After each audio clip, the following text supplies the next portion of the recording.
A continuación, Quito con Marjorie. Clasificación A. Apto para todo público. Las opiniones vertidas en este espacio por la producción y dirección del programa son de exclusiva responsabilidad de sus autores y de quienes intervienen en ellos.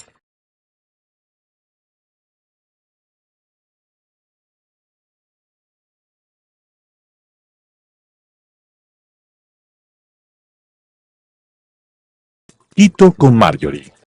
El día de hoy nos acompaña Jorge Altamirano, docente de la Universidad Internacional del Ecuador, para conversar sobre uno de los temas que más nos interesa como país, y es entender la economía y lo que fue el 2024 y lo que podemos esperar para este 2025. Contando ya con cifras oficiales publicadas, queremos profundizar con él en los resultados de este último año y analizar los sectores que marcaron tendencias, así como comprender cómo las políticas económicas han impactado nuestro desarrollo. Además, exploraremos las proyecciones para este nuevo año y qué retos y oportunidades enfrenta nuestra economía. Bienvenido, economista Altamirano, por acompañarnos. Muchas gracias, Marjorie, pues un placer estar acá. Precisamente la semana anterior, el Banco Central publicó el 15 de enero las cifras del penúltimo trimestre, ¿no? Y ha sido el tema de discusión por dos motivos. El primero, porque es el tercer trimestre consecutivo en el que tenemos ya al Ecuador con una recesión económica. ¿Qué significa esto? Que no ha habido crecimiento en los tres últimos trimestres y se espera que en este último trimestre, todavía no se tienen las cifras, seguramente no sean muy alentadores los datos que se den, a pesar de que en el mes de diciembre pudimos observar que hubo podríamos decir una recuperación del consumo. Se pudo ver en las calles, en los centros comerciales, que la gente volvió a salir nuevamente a comprar. Pero a pesar de esto, es bastante desalentador los datos que el Banco Central publicó. El segundo punto es que esos datos fueron publicados con una nueva metodología, lo cual pues también ha traído ciertas críticas. Lo que sí podemos decir en conclusión es que tenemos al Banco Central dando ciertos datos que nos dejan con la duda si es que la situación es mala o muy mala. Lo que estamos seguros los ecuatorianos es que el año 2024 no fue nuestro mejor año. No fue nuestro mejor año. De hecho, pues, como decía, estamos económicamente hablando en recesión, y además también tenemos el 2025 con cifras que podrían ser un poquito más alentadoras, pero que de todas formas va a ser una recuperación bastante lenta y con mucha incertidumbre, precisamente porque nos encontramos en un periodo de un proceso electoral donde genera incertidumbre. Los multilaterales, las inversiones, todo esto están a la expectativa de mirar qué va a suceder, con quién vaya a ser el que permanezca en Carondelet, pues el actual presidente, o si habrá algún nuevo personaje, y esto pues obviamente trae siempre muchas dudas. Economista, hay varios criterios que uno analiza. Uno habla del PIB, que es estos bienes y servicios que se producen en el país durante un periodo específico y se utilizan para evaluar el crecimiento económico. Y según estas cifras del Banco Central del Ecuador, la economía registró una contracción del 1.5% en el tercer trimestre del año que pasó. ¿Qué sectores han contribuido a esta caída y qué impacto han tenido esta recesión en la vida diaria de los ecuatorianos? Precisamente, el PIB, Producto Interno Bruto, es como los economistas podemos medir el crecimiento de un país, y es la suma de todos los bienes y servicios que se han generado en un periodo. En un año generalmente hacemos las mediciones o trimestralmente. En este último dato publicado por el Banco Central el 15 de enero nos indicó que hubo una caída del menos 1.5. Pero recordemos que ya en agosto se reportó una caída del menos 2.2. Es decir, esta caída del PIB ha sido algo recurrente y 3 trimestres consecutivos lo hemos tenido. Por eso decía, estamos ya en un periodo de recesión, y hay un indicador macroeconómico importante que se llama la formación bruta de capital fijo. Ese tiene una caída del menos 6.2%. Eso es muy grave. Y el sector que ha sido más afectado, de lo que podemos ver, ha sido la construcción. Generalmente la construcción es un sector que ha dinamizado muchísimo, dinamizador de la economía, genera empleo, es decir, tiene muchísimas aristas positivas, pero este sector durante el 2024 se ha visto pues ralentizado, ha habido una desaceleración en todas las inversiones de este sector y esto ha tenido un impacto muy negativo. Cuando se mide el PIB hay varios componentes. Uno de los más importantes es el consumo.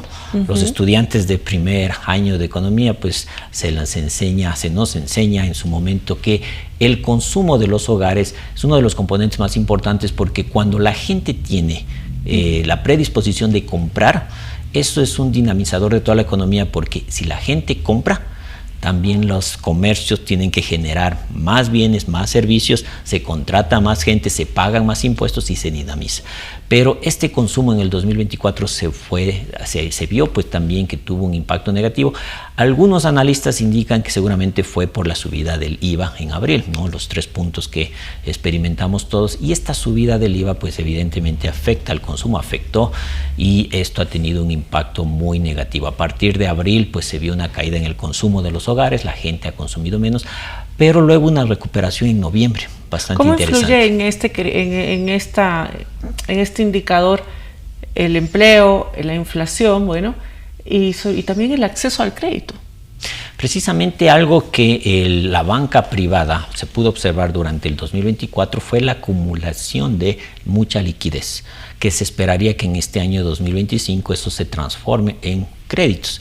En el 2024 no fue algo muy evidente, seguramente la banca estuvo acumulando liquidez, como decía, y también siendo cauta, ¿no? Porque pues la situación del 2024, pues por todo el tema de apagones, por todo el tema de inestabilidad social, política, seguramente hace que muchas entidades sean cautas, ¿no? Al momento de otorgar créditos. Necesitamos saber si es que va a ser posible recuperar estos créditos, y ahora que la banca tiene una liquidez alta, esperaríamos que en el 2025, para ayudar a recuperar la economía, se puedan colocar créditos tanto a las familias, a los hogares, como a las empresas. Con esto se podría ver una recuperación. Pero sí, el 2024 pues ha cerrado y está cerrando con las cifras oficiales del Banco Central con unos números bastante desalentadores.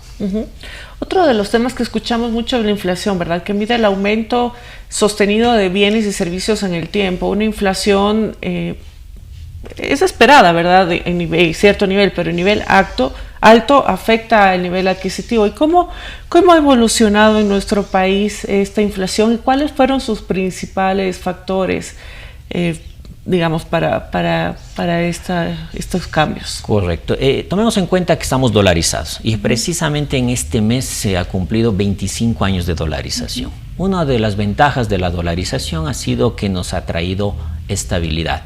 Y esa estabilidad se traduce también en indicadores como la inflación, que desde que estamos dolarizados, el Ecuador no ha experimentado mayor inflación. Eso no ha sido un problema. Y en este año 2024 no fue la excepción. De hecho, incluso hemos tenido periodos en los que la inflación ha sido menor a cero, que se conoce como deflación.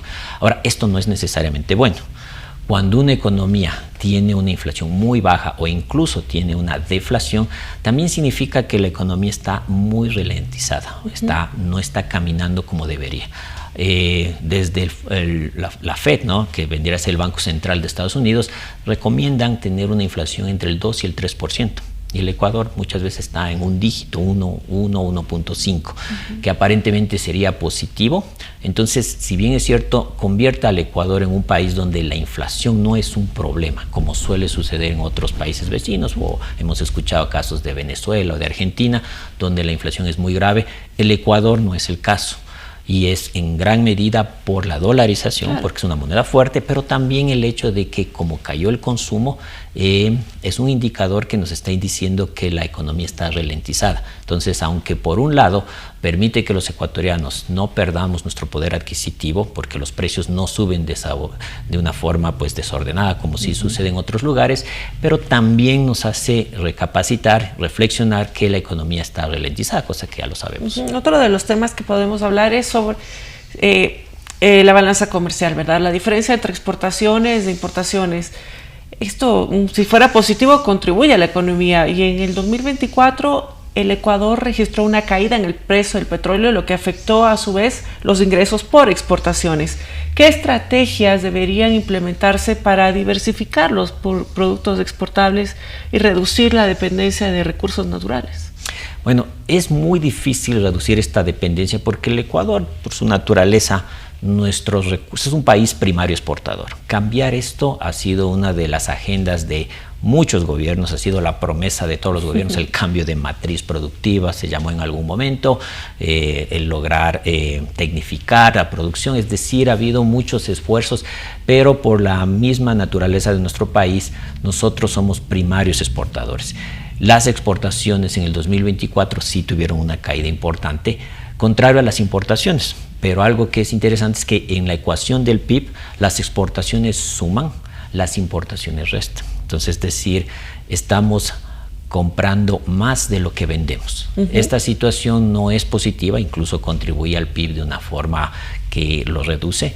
Y las exportaciones con países con quienes nosotros tradicionalmente hemos tenido ventas importantes, especialmente ahora China, camarones, atún, se vieron afectadas por diferentes factores, entre ellos pues también está los precios internacionales y la inclusión de nuevos socios en el mercado chino. Esto implicó que las exportaciones del Ecuador en estos productos muy importantes se vean afectadas y nuestras exportaciones han caído. Obviamente, al pensar que tenemos un nuevo gobierno que se avecina, que podría ser el mismo, una continuidad, o podría ser uno nuevo, pues esperaríamos que el nuevo gobierno tome políticas que permitan que los posibles compradores de nuestros productos pues encuentren en el Ecuador precios competitivos y buena calidad.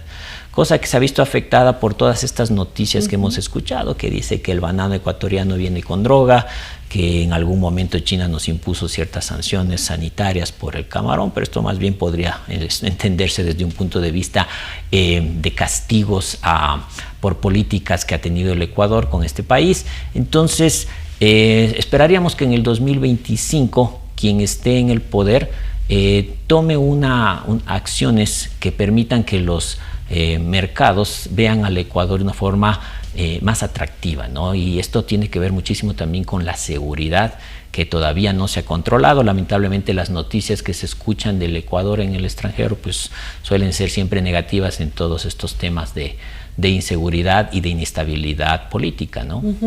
Otro de los temas es la inversión, que mide cuánto se destina al crecimiento de capacidades productivas y cómo la construcción, la maquinaria, la tecnología, ¿verdad?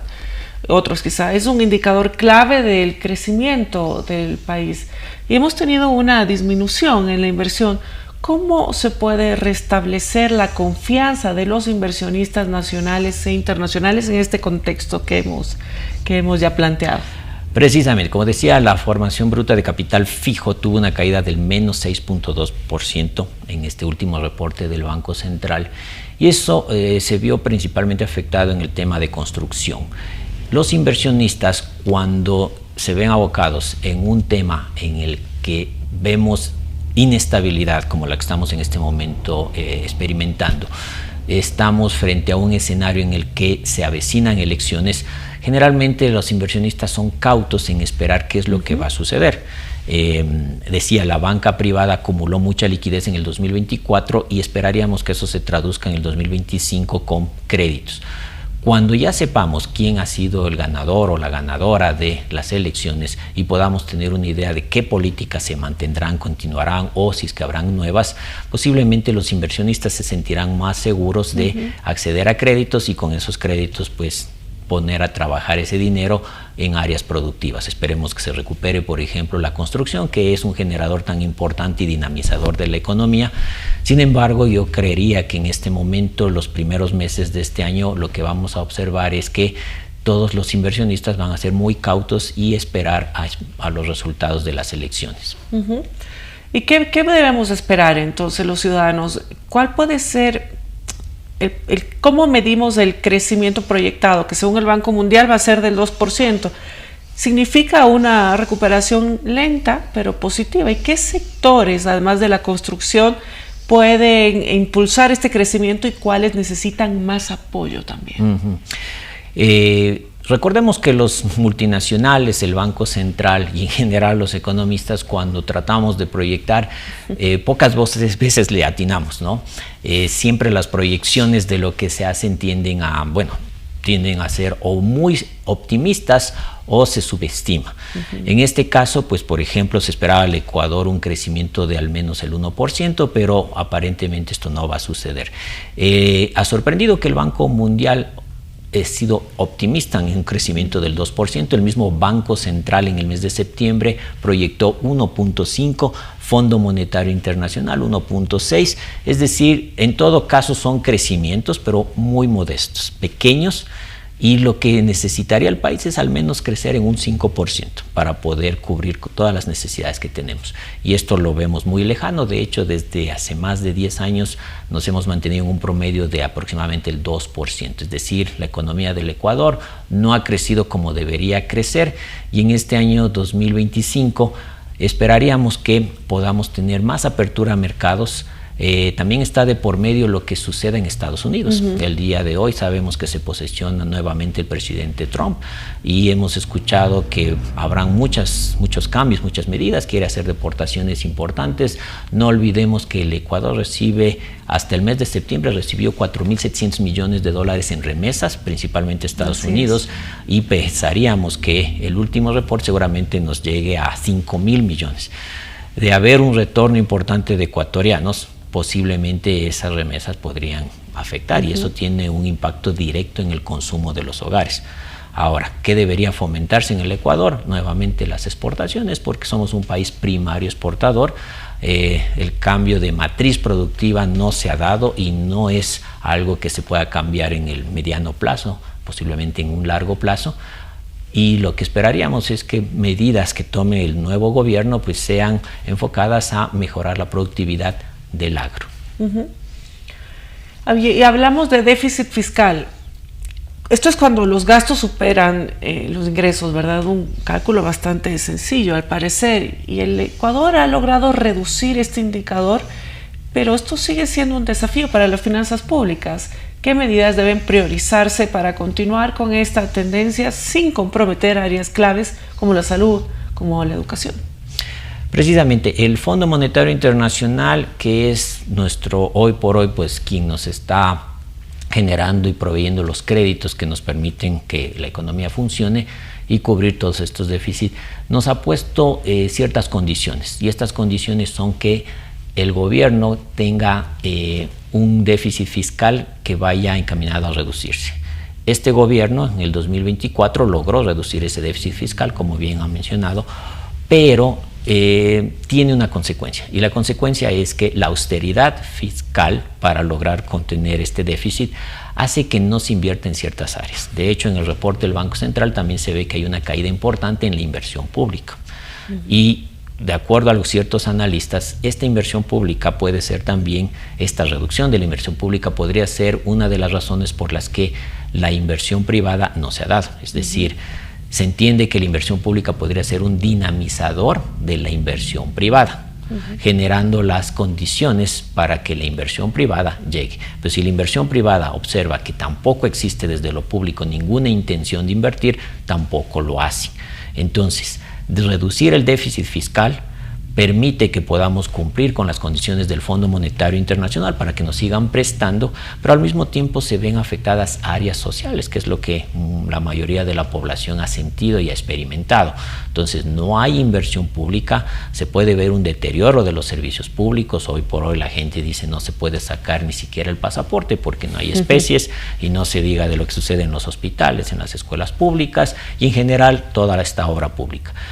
¿Qué ha sido lo positivo de eso? Que se ha logrado disminuir el déficit fiscal y los multilaterales nos siguen prestando dinero.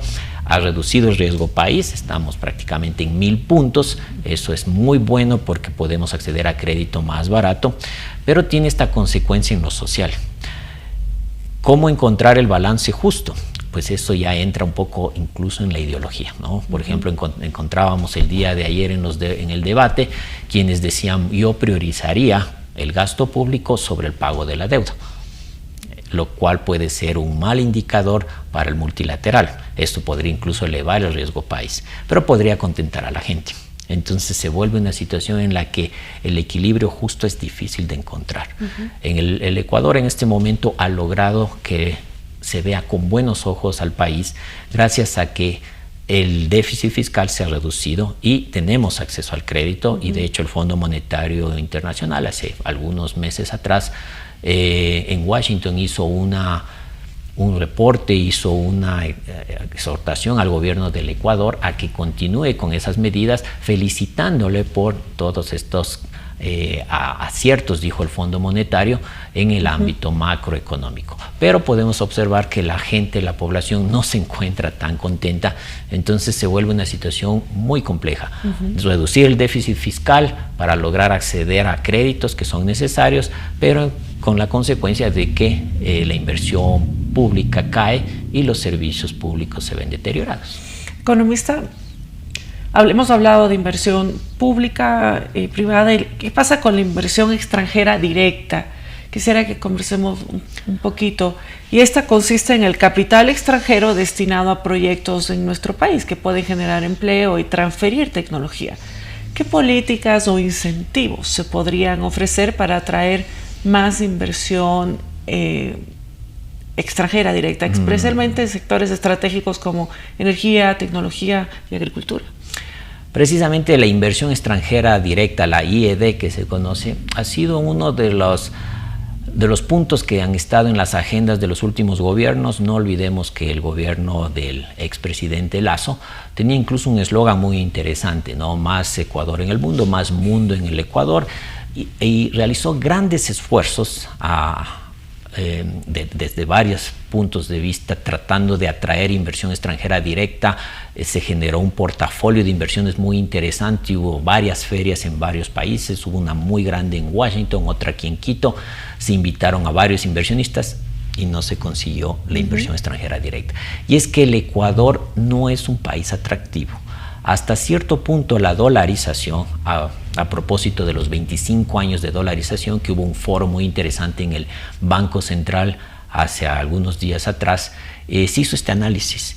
Y si bien es cierto la dolarización reduce el riesgo del tipo de cambio, lo cual es atractivo para los inversionistas, pero también encarece todos los costos, lo cual hace menos atractivo al Ecuador, porque alguien que quiere invertir podría ver como mejores opciones a países como Colombia o Perú, donde las condiciones son más flexibles, incluso en el ámbito laboral, y también por el tipo de cambio, porque justamente los dólares que ellos invierten rinden más, por decirlo así, en Perú, en Colombia, por la devaluación que tiene la moneda. Entonces, hace que sea complejo para el Ecuador que la inversión extranjera directa llegue, a pesar de los esfuerzos que se hace, a pesar del discurso gubernamental, a pesar de que incluso existen ciertas exoneraciones tributarias, y existen, no podríamos negar que ha existido desde este gobierno, el gobierno anterior, un discurso y ciertas medidas que deberían haber atraído esta inversión extranjera directa, pero simplemente no ha llegado. En gran medida es esto relacionado a los costos, y hoy por hoy también el tema de la inseguridad. ¿Quién quiere venir al Ecuador con estas noticias tan negativas que escuchamos, donde hay el tema de vacunas, el tema de que hay inseguridad jurídica también? Pues se escucha en las noticias todos estos problemas políticos, estas discordias entre el presidente y su vicepresidenta. Entonces todas estas noticias hacen que un inversionista lo piense 2 y 3 veces, ¿no? A pesar que en el 2024 tuvimos algunas multinacionales que llegaron, entre ellas, por ejemplo, Starbucks, ¿no? Que llama la atención que haya decidido venir, justamente apostaron por el país. Hay una empresa china, Ceres, que también está haciendo una inversión importante, una brasileña, Natura, que también en tema de cosméticos está haciendo una inversión interesante. Entonces, de todas formas, los inversionistas pues han visto en el Ecuador una oportunidad, pero no en el grado que nos gustaría. Es decir, Uruguay, que es mucho más pequeño que el Ecuador, tiene 4 o 5 veces más inversión extranjera directa que nosotros. Muchas gracias, economista, por acompañarnos el día de hoy. Agradecemos su presencia y la lucidez de sus explicaciones, su análisis, ¿verdad?, sobre la situación económica de nuestro país. Nos ha permitido entender no solo los retos que enfrentamos, sino también las oportunidades y las medidas que pueden marcar una diferencia en nuestro desarrollo. Le agradecemos a todos por habernos acompañado, y a economista, a usted le pido un mensaje final a toda la audiencia de Telesucesos. Con todo gusto, Marjorie. Bueno, Necesitamos como ecuatorianos hacer lo que hemos estado haciendo, resiliencia, es decir, trabajar en nuestras áreas, en nuestros campos, no esperar que el gobierno nos salve o que el gobierno nos dé alguna salida importante para nuestros problemas económicos. El trabajo de cada uno de nosotros en el día a día es lo que nos permitirá salir adelante. Llegue quien llegue a Carondelet, nosotros tenemos nuestras actividades y creo que todos hemos visto que los ecuatorianos somos personas de trabajo, resilientes, sea aquí o en el extranjero, hemos demostrado que podemos hacer las cosas bien y eso es lo que debemos seguir haciendo. Nos quedamos con ese mensaje. Amigas y amigos, soy Marjorie Chávez. Gracias por acompañarnos. Hasta la próxima semana.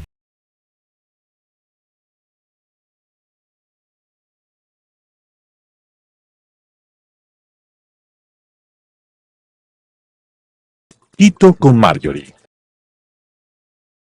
Las opiniones vertidas en este espacio por la producción y dirección del programa son de exclusiva responsabilidad de sus autores y de quienes intervienen en ellos.